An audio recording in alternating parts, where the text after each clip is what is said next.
നിസ്കരിക്കുന്നവർക്ക് നരകമുണ്ടോ? നമുക്ക് അർത്ഥമൊക്കെ അറിയുന്ന വിഷയ. നിസ്കരിക്കുന്നവർക്ക് നരകമുണ്ടോ? എന്ത് നരകം? വൈലെന്ന നരകമുണ്ടോ?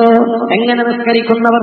അല്ലദീനഹും അൻ സ്വലാത്തിഹിം സാഹൂൻ, നിസ്കാരത്തെ തൊട്ട് അശ്രദ്ധരായ ആളുകൾ, അവർക്ക് വൈലെന്ന നരകമുണ്ടോ? എന്താ ഈ വൈലെന്ന നരകം? എന്താ ഈ നിസ്കാരത്തെ തൊട്ട് അശ്രദ്ധരാവര്? രണ്ടും ശരിക്കും കേൾക്കണം നമ്മൾ. നിസ്കാരത്തെ തൊട്ട് അശ്രദ്ധരാവുക എന്ന് പറഞ്ഞാൽ അവരാരാൻ? വൈലെന്ന നരകമെന്ന് പറഞ്ഞാൽ എന്താണ്? വൈലെന്ന നരകമെന്ന് പറഞ്ഞാൽ കാതുള്ളവരെ കേൾക്കണേ. വൈലെന്ന നരകത്തെ കുറിച്ച് മുഫസ്സിരീങ്ങൾ പറയുന്നു, നരകത്തിലെ ഏറ്റവും കാഠിന്യമുള്ള ഒരു ഭാഗമാണ് വൈലെന്ന നരകം. ആ വൈലെന്ന നരകത്തിലേക്ക് ഈ ഭൂമിയിലുള്ള പർവ്വതങ്ങളെയും പാറകളെയും വെച്ചുകഴിഞ്ഞാൽ നിമിഷങ്ങൾക്കകം ആ പാറകളും പർവ്വതങ്ങളും ഉരുകിപ്പോകുമെന്ന് മഹാന്മാര് രേഖപ്പെടുത്തുന്നു. ഈ ഭൂമിയിലുള്ള ഉറച്ച പാറകളും പർവ്വതങ്ങളും നിമിഷാർദ്ധങ്ങൾ കൊണ്ട് ഉരുകിപ്പോകാൻ മാത്രം കഠിനകഠോരമായ ചൂടാണ് വൈലെന്ന നരകത്തിന്റെ ചൂടെങ്കിലും ആ വൈലെന്ന നരകമാർക്കാ? നിസ്കാരത്തെ തൊട്ട് അശ്രദ്ധരായ നിസ്കാരക്കാർക്കാണ്, നിസ്കരിക്കാത്ത ആളുകൾക്കല്ല. പിന്നെയോ നിസ്കാരത്തെ തൊട്ട് അശ്രദ്ധരായ നിസ്കരിക്കുന്ന ആളുകളാണ്. എന്ന് വച്ചാൽ സമയത്തിന് നിസ്കരിക്കാത്ത ആളുകള്. ഇപ്പൊ മനസ്സിലായ? സമയത്തിന് നിസ്കരിക്കാത്ത ആളുകളാരോ അവർക്കാണ് വൈലെന്ന നരകമുള്ളത്. അഥവാ ഇശാഇന്റെ സമയത്ത് മഗ്‌രിബ് നിസ്കരിക്കുന്നു, മഗ്‌രിബിന്റെ സമയത്ത് അസ്ർ നിസ്കരിക്കുന്നു, അസ്റിന്റെ സമയത്ത് ളുഹ്ർ നിസ്കരിക്കുന്നു, നിസ്കാരം ഖളാഅക്കുന്നവരില്ലേ, അവർക്കാണ് വൈലെന്ന നരകമുള്ളത്. അതുകൊണ്ട് ഖളാഅക്കണ്ട. നിസ്കാരത്തിന്റെ കാര്യത്തിൽ ഗൗരവം കാണിക്കണം. നിങ്ങളറിയോ, ബഹുമാനപ്പെട്ട സമസ്ത കേരള ജമീയത്തുൽ ഉലമയുടെ അനിഷേധ്യനായ കർമ്മോത്സുകനായ പണ്ഡിതവരേണ്യരായ റഈസുൽ മുഹഖഖീൻ കണ്ണിയത്ത് ഉസ്താദ് സമസ്തയുടെ നേതാവാണ്. ഏതായി സമസ്ത? അലറിയടിക്കുന്ന അറബിക്കടലിന്റെ തിരമാലകളോട് കടലേറി അടങ്ങുന്നു പറഞ്ഞപ്പോ അനുസരണയുള്ള കുട്ടിയെ പോലെ കടലടങ്ങിയ കറാമത്തിന്റെ ഉടമയായ മഹാനായ വരക്കൽ മുല്ലക്കോയ തങ്ങൾ തന്റെ പരിപാവനമായ ഇരുകരങ്ങളും മേൽപോട്ടുയർത്തിയിട്ട് രാജാതിരാജനായ സർവലോക സംരക്ഷകരായ ജഗനിയന്താവായ പടച്ചതമ്പുരാനോട് പ്രാർത്ഥന നടത്തിയിട്ടുണ്ടാക്കിയ പ്രസ്ഥാനമാ. അല്ലാഹുവേ, ഈ സമസ്ത എന്ന പ്രസ്ഥാനത്തെ ഈ മഹദ് ഇമാമിന്റെ കരങ്ങളിലെത്തിക്കണയല്ലോ എന്ന് ബഹുമാനപ്പെട്ട വരക്കൽ മുല്ലക്കോയ തങ്ങളുടെ പ്രാർത്ഥനയ്ക്ക് ആമീൻ പറഞ്ഞത് ബഹുമാനപ്പെട്ട കണ്ണിയത്ത് ഉസ്താദടക്കമുള്ള അഗ്രേസരായ സൂഫി നഭോമണ്ഡലത്തിലെ താരകങ്ങളായ മഹാന്മാരായ പണ്ഡിതന്മാരാണ്. നിറകണ്ണുകളോട് ഒളിച്ചെറുകുന്ന കണ്ണീറക്കണങ്ങൾ സാക്ഷി നിർത്തിയിട്ട് ആമീൻ പറഞ്ഞതെങ്കിലും ആ പ്രാർത്ഥനയ്ക്ക് ആമീൻ പറയാൻ കേവലം 26 വയസ്സ് മാത്രം പ്രായമുള്ളൊരു പണ്ഡിതന് ആ കൂട്ടത്തിലുണ്ടായിരുന്നുവെങ്കിൽ ആ 26 വയസ്സുള്ള പണ്ഡിതന്റെ പേരാണ് റഈസുൽ മുഹഖഖീൻ കണ്ണിയത്ത് അഹ്മദ് മുസ്ലിയാർ. ആ കണ്ണിയത്ത് ഉസ്താദ് നമസ്കാരത്തിന്റെ കാര്യം എത്ര വലിയ ഗൗരവത്തോടെയാ കണ്ടതെന്നറിയോ? കണ്ണിയത്ത് ഉസ്താദ് ഒരു പരിപാടിക്ക് കണ്ണിയത്ത് ഉസ്താദിനെ ക്ഷണിക്കാൻ വേണ്ടി ഒരു കൂട്ടര് വന്നു. കാർ ഡ്രൈവർ കാറുമായിട്ട് വന്നു.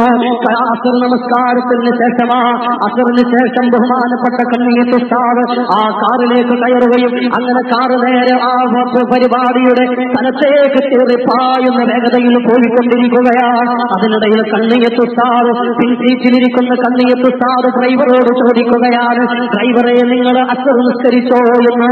ഡ്രൈവർ പറയുകയാ, ഇല്ല, ഞാൻ നിസ്കരിച്ചിട്ടില്ല.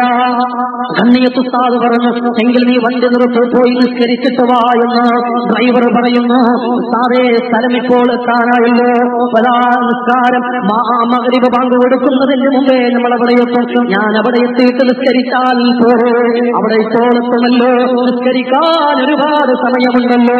അതുകൊണ്ട് പരിപാടിയുടെ സ്ഥലത്തെത്തിക്കഴിഞ്ഞാൽ ഞാൻ നിസ്കരിച്ചാൽ പോരെ ഉസ്താദേ എന്ന് ഡ്രൈവർ പറഞ്ഞപ്പോൾ കണ്ണിയത്ത് ഉസ്താദ് പറയുകയാ, പറ്റൂല പറ്റൂല, നീ വണ്ടി നിർത്തിക്കോ, എന്നിട്ട് പോയിട്ട് നിസ്കരിച്ചിട്ട് വാ. ആ ഡ്രൈവർ പറയുകയാണ്, ഉസ്താദേ, ഇവിടെ അടുത്തൊന്നും പള്ളിയില്ല, കുറെ നടക്കണമല്ലോ, അതുകൊണ്ട് ഞാൻ കാറെടുത്തിട്ട് തന്നെ പോകാമെന്ന്. ഉസ്താദ് പറഞ്ഞു, പറ്റൂല പറ്റൂല, നീ ഇനി കാർ ഓടിക്കരുത്, എന്നെയും കൊണ്ട് നീ കാറുമായി പോകരുത്. എവിടെയാണോ പള്ളിയുള്ളതെങ്കിൽ അവിടെ പോയി നടന്നിട്ട് നീ നിസ്കരിച്ചിട്ട് വാ. കാരണം നീ കാറുമായിട്ട് പോകുന്ന സമയത്താണ് മരിക്കുന്നതെങ്കിൽ നാളെ പടക്കതമ്പുരാന്റെ കോടതിയിൽ ഞാൻ മറുപടി പറയേണ്ടി വരും. കാരണം നിനക്ക് എന്നെ കൊണ്ടുപോകാൻ പോകുന്ന ഒരു കാരണം പറഞ്ഞിട്ട് നീ നമസ്കാരം ഒഴിവാക്കി കഴിഞ്ഞാൽ പടക്കതമ്പുരാന്റെ കോടതിയിൽ ഞാനാ മറുപടി പറയേണ്ടത്. അതുകൊണ്ട് പോയിട്ട് നിസ്കരിച്ചിട്ട് വാ, നീ വരുന്നത് വരെ ഞാൻ ഇവിടെ നിന്നെ കാത്തു നിൽക്കാമെന്ന് പറഞ്ഞിട്ട് ആ ഡ്രൈവറോട് നിസ്കരിക്കാൻ വേണ്ടി പറഞ്ഞവരാ ബഹുമാനപ്പെട്ട കണ്ണിയത്ത് സ്ഥാപകര്, അതുപോലെയുള്ള പണ്ഡിതന്മാര്, സൂഫി ചക്രവർത്തിമാര്, അവരൊക്കെ നിസ്കാരത്തിന്റെ കാര്യം ഗൗരവത്തോടെ കണ്ടവരാ. പറഞ്ഞ നമസ്കാരം മാത്രമല്ല, സുന്നത്ത് നമസ്കാരത്തിന്റെ വിഷയത്തിലും ജാഗ്രത കാണിച്ചവരാ. നമ്മൾ അറിയില്ലേ, ഈ അടുത്ത് നമ്മോട് ഇവിടെ പറഞ്ഞു പോയവരല്ലേ, കർമ്മശാസ്ത്രത്തിലെ അവസാനത്തെ വാക്കല്ലേ സൈനുൽ ഉലമാ ചെറുശ്ശേരി ഉസ്താദ്. ആ ചെറുശ്ശേരി ഉസ്താദ് ദാറുൽ ഹുദാ അറബി കോളേജിലെ പ്രിൻസിപ്പാളല്ലേ.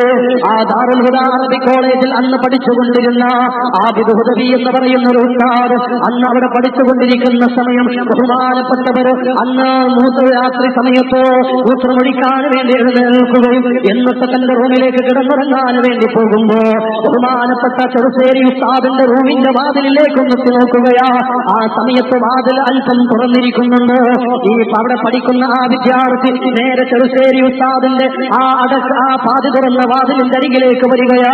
ആ പാതിരാ നേരത്ത് ചെറുശ്ശേരി ഉസ്താദിന്റെ വാതിൽ എന്തിനാ തുറന്നതെന്നറിയാൻ ആ പാതി തുറന്ന വാതിലിന്റെ ആ വാതിലിലൂടെ അകത്തേക്ക് നോക്കിയപ്പോ അവിടെ കാണുന്നതെന്താണ്? ബഹുമാനപ്പെട്ട സൈനുൽ ഉലമാ ചെറുശ്ശേരി ഉസ്താദ് സുജൂദ് ചെയ്യുന്നു. അതേ സമസ്ത കേരള ജമിയത്തുൽ ഉലമ എന്ന പണ്ഡിത പ്രസ്ഥാനത്തിന്റെ തലതൊട്ടപ്പനായ പണ്ഡിതവരണ്യരായ ബഹുമാനപ്പെട്ട ചെറുശ്ശേരി ഉസ്താദ് പാതിരാനേരത്ത് സുജൂദ് ചെയ്യുന്ന രംഗമാണ് ആ വിദ്യാർത്ഥി കാണുന്നത്. ആ വിദ്യാർത്ഥി ഒരുപാട് സമയം അതങ്ങ് നോക്കി നിൽക്കുകയാ. 5 മിനിറ്റ് കഴിഞ്ഞു, 10 മിനിറ്റ് കഴിഞ്ഞു, 15 മിനിറ്റ് കഴിഞ്ഞു. ചെറുശ്ശേരി ഉസ്താദ് തലയുയർത്തുന്നില്ല. ഉസ്താദ് സുജൂദിൽ തന്നെയാണ്. അങ്ങനെ നീണ്ട സുജൂദ് കണ്ടപ്പോ ഈ വിദ്യാർത്ഥിക്ക് വല്ലാത്ത പേടിയായി. ആ ദാറുൽ ഹുദയിലെ വിദ്യാർത്ഥി നേരെ തന്റെ റൂമിലേക്ക് പോകുകയാ. എന്നിട്ട് തന്റെ കൂടെയുള്ള കൂട്ടുകാരെ വിളിച്ചു നിർത്തുകയാ. എന്നിട്ട് ചെറുശ്ശേരി ഉസ്താദിന്റെ റൂമിന്റെ പാതി തുറന്ന വാതിലിന്റെ അരികിലേക്ക് വരികയാ. എന്നിട്ട് നോക്കി നിൽക്കുകയാണ്. ഉസ്താദിന്റെ സുജൂദിലേക്ക് തന്നെ വിദ്യാർത്ഥികൾ നോക്കുന്നു. ഉസ്താദ് സുജൂദിൽ തന്നെ. അങ്ങനെ സമയങ്ങൾ പോയി ഏകദേശം 1.5 മണിക്കൂർ കഴിഞ്ഞപ്പോഴാണ് ചെറുശ്ശേരി ഉസ്താദ് സുജൂദിൽ നിന്ന് എഴുന്നേൽക്കുന്നത്. സുബ്ഹാനല്ലാഹ്, പാതിരാ നേരത്ത് പോലും സുന്നത്ത് നമസ്കാരത്തിലായി സുജൂദിലായി 1.5 മണിക്കൂറാണ്. പക്ഷേ 1.5 മണിക്കൂർ ഈ വിദ്യാർത്ഥികൾ നോക്കാൻ തുടങ്ങിയത് മുതലുള്ള 1.5 മണിക്കൂറാ. അങ്ങനെയാണെങ്കിൽ ചെറുശ്ശേരി ഉസ്താദ് എപ്പോഴാണ് സുജൂദ് ചെയ്തിട്ടുണ്ടാവുക? അല്ലാഹു അഅലം. എത്രയോ മണിക്കൂറുകളോളം സുജൂദിൽ കിടന്ന മഹാന്മാരല്ലേ കഴിഞ്ഞു പോയിട്ടുള്ളത്. അതുകൊണ്ട് തന്നെയാണല്ലോ ഈ ലോകത്തോട് ഇവിടെ പറയുമ്പോ ലാ ഇലാഹ ഇല്ലല്ലാഹ് എന്ന് ചൊല്ലിയിട്ട് മരിക്കാൻ അവർക്ക് സാധ്യമായിട്ടുള്ളത്. അതുകൊണ്ട് എന്റെ പ്രിയപ്പെട്ട ഉമ്മ, ഫർള് നമസ്കാരവും സുന്നത്ത് നമസ്കാരവും പ്രത്യേകമെന്ന് ശ്രദ്ധിക്കണേ. അതിൽ പതിവായിട്ട് ദുഹാ നമസ്കാരം 4 റക്അത്ത് വീതം നിന്നെ നിസ്കരിക്കുകയാണെങ്കിൽ നിനക്ക് സ്വർഗ്ഗത്തിൽ അല്ലാഹു ഒരു വീട് പണിതു തരുമെന്ന് പറഞ്ഞു തന്നതാരാണ്? ത്വാഹ മുഹമ്മദ് മുസ്തഫ സല്ലല്ലാഹു അലൈഹി വസല്ലം തങ്ങളാണ്. അപ്പോൾ സ്വർഗത്തിൽ വീട് നിർമ്മിക്കാനുള്ള 5 വഴികളിൽ 1ാമത്തെ വഴിയാണ് 4 റക്അത്ത് ദുഹാ നിസ്കരിക്കുക. ഇത് പറയുമ്പോ 1000 ആളുകൾ ഇത് കേൾക്കുന്നുണ്ടെങ്കിൽ ഒരു 10 ആളുകൾ ഇപ്പോൾ മനസ്സുകൊണ്ട് തീരുമാനിച്ചിട്ടുണ്ടാവും, മരണം വരെ ഞാനിത് തുടരുമെന്ന്. ദുഹാ നമസ്കാരം അല്ലാഹുവേ തൗഫീഖ് തരണേ അല്ലാഹ്. ആ 10ൽ ആരൊക്കെ ഉണ്ടാവും? അല്ലാഹുവേ അനുഗ്രഹിക്കണേ അല്ലാഹ്. അല്ലാഹുവേ പതിവായി ദുഹാ നിസ്കരിക്കുന്നവരുടെ കൂട്ടത്തിൽ ഉൾപ്പെടുത്തണേ അല്ലാഹ്. ഇനി സ്വർഗത്തിൽ വീട് നിർമ്മിക്കാൻ 5 വഴികളിൽ 1ാമത്തെ വഴിയാണ് ദുഹാ നിസ്കാരം. ഇനി 2ാമത്തെ വഴി പറഞ്ഞു തരാം. അതൊരു ഹദീസാണ്. ആ ഹദീസിൽ 4 കാര്യങ്ങളുണ്ട്. അപ്പൊ 4ഉം ഇപ്പറഞ്ഞ 1ഉം 5. ആ 4 ഓരോന്നോരോന്നായിട്ട് പറയും. അതിനു മുമ്പ് ഒന്ന് ചൊല്ല്. തവസ്സൽനാ ബിസ്മില്ലാഹി വബിൽ ഹാദി റസൂലില്ലാഹ് وكل مجاهدين لله بأهل المدير يا الله بأهل المدير يا الله صلاة الله. രണ്ടാമത്തെ മാർഗം 5 വഴികൾ പറയും സ്വർഗത്തിൽ വിടുന്ന. അതിലേതെങ്കിലും ഒന്നെങ്കിലും പതിവാക്കി കൊണ്ടു നടക്കുന്നവരെ നമ്മൾ ഉണ്ടാവണം. അള്ളാഹു അനുഗ്രഹിക്കട്ടെ. രണ്ടാമത്തത് മഹാനായ മുഹമ്മദ് മുസ്തഫ സല്ലല്ലാഹു അലൈഹി വസല്ലമ തങ്ങൾ പറയാണ്, ഫിൽ ജന്നത്തി ഖുർഫ, തീർച്ചയായും സ്വർഗ്ഗത്തിലൊരു റൂമുണ്ട്. സ്വർഗ്ഗത്തിലൊരു റൂമുണ്ട്, ഒരു സൗധമുണ്ട്. എന്താണ് ആ റൂമിന്റെ പ്രത്യേകത? യുറാ ളാഹിറുഹാ മിൻ ബാത്തിനിഹാ വ ബാത്തിനുഹാ മിൻ ളാഹിരിഹാ. ആ സ്വർഗ്ഗത്തിലെ ആ റൂമിന്റെ സൗധത്തിന്റെ വീടിന്റെ അകത്ത് നിന്ന് നോക്കിക്കഴിഞ്ഞാൽ പുറത്തുള്ള കാഴ്ചകൾ കാണുന്നു. ആ പുറത്തു നിന്ന് നോക്കിക്കഴിഞ്ഞാൽ അകത്തുള്ള കാഴ്ചകൾ കാണുന്നു. അങ്ങനെയുള്ള സ്ഫടിക സമാനമായ ഒരു റൂം സ്വർഗത്തിലുണ്ടെന്ന് മുഹമ്മദ് മുസ്തഫ സല്ലല്ലാഹു അലൈഹി വസല്ലം തങ്ങൾ പറയുകയാണ്. ഇത് കേട്ടപ്പോൾ സ്വഹാബികൾ ചോദിക്കുകയാണ്, ലിമൻ ഹിയ യാ റസൂലല്ലാഹ്, നബിയേ ആർക്കാണ് വീടുള്ളത്? ആ സമയത്ത് റസൂലുള്ള മറുപടി പറയുകയാണ്, 4 വിഭാഗം ആളുകൾക്കാണ്. അതിലൊന്നാമത്തെ വിഭാഗം ആരാണെന്നറിയോ? ലിമൻ അതാബൽ കലാം, നല്ല സംസാരം സംസാരിക്കുന്നവർക്കാണ്.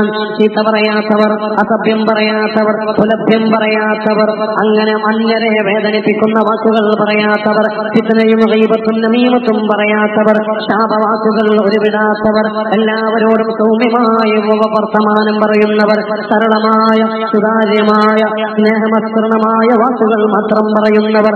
അങ്ങനെ ലിമൻ അതാബൽ കലാം, നല്ല വാക്കുകൾ പറയുന്നവരാരോ അവർക്കാണ് സ്വർഗത്തിലെ ആ വീടുള്ളത് എന്ന് ത്വാഹ മുഹമ്മദുർ റസൂലുള്ളാഹ് സ്വല്ലല്ലാഹു അലൈഹി വസല്ലം തങ്ങൾ പറയാൻ, നല്ല വാക്കുകൾ പറയണം. ആരോട്? എല്ലാവരോടും. മക്കളോട് നല്ല വാക്കുകൾ പറയണം, ഉമ്മയോട് നല്ല വാക്കുകൾ പറയണം, അതുപോലെ ഭാര്യയോട് ഭർത്താവിനോട് നല്ല വാക്കുകൾ പറയണം. ഭാര്യ ഭർത്താവ് ശരിക്കും നല്ല വാക്കുകളാണ് ഒരു ദാമ്പത്യ ജീവിതത്തിന്റെ അടിത്തറ നിർമ്മിക്കുന്നത്. നല്ല വാക്കുകൾ, സ്നേഹമുള്ള വാക്കുകൾ. പല ദാമ്പത്യവും തകരാനുള്ള കാരണം ചീത്ത മോശമായ നെഗറ്റീവ് വാക്കുകളാണ്. ഒരു ഭർത്താവ് ഭാര്യയോട് ദേഷ്യപ്പെട്ടു, അങ്ങനെ ഓഫീസിലേക്ക് പോയി. വൈകുന്നേരം ഓഫീസിൽ നിന്ന് ഭർത്താവ് ഭാര്യ ഫോൺ വിളിച്ചിട്ട് ചോദിച്ചു, ഇന്നെന്താ രാത്രി ഭക്ഷണത്തിന്?